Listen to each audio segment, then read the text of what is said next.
Fishing in Terraria is loved and hated by many players, but whether you like it or not, it is undeniable that it can yield some fantastic items. Today, we're going to be looking at two very powerful weapons which can be obtained straight after entering hard mode, starting with the corruption exclusive ranged weapon, the Toxikarp.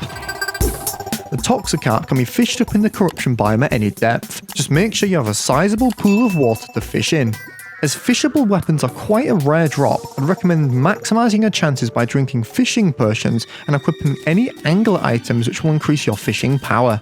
If you're still struggling to get one with all of this, you can always craft a luck potion to further increase your chances.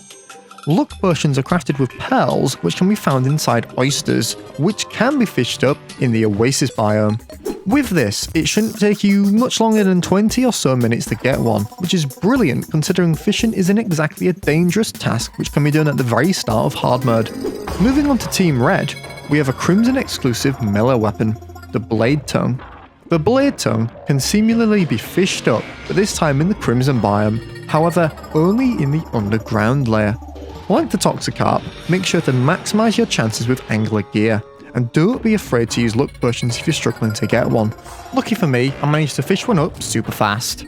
So then, let's see how they perform, starting with the Toxikarp. It's fair to say the Toxikarp is the Bladetongue's counterpart, which is reflected in both their utilizations. The Toxikarp emits greenish bubbles that travel in the aim direction for a short distance before ascending. These bubbles inflict a poison debuff on enemies which deal damage over time.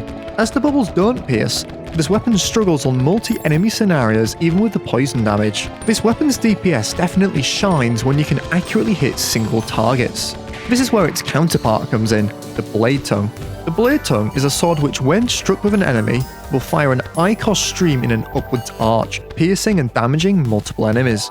As opposite to the Toxikarp, the Bladetongue excels in multi-enemy scenarios and crowd control due to all its projectiles. It's nice to see this kind of duality in weapons between the two evils.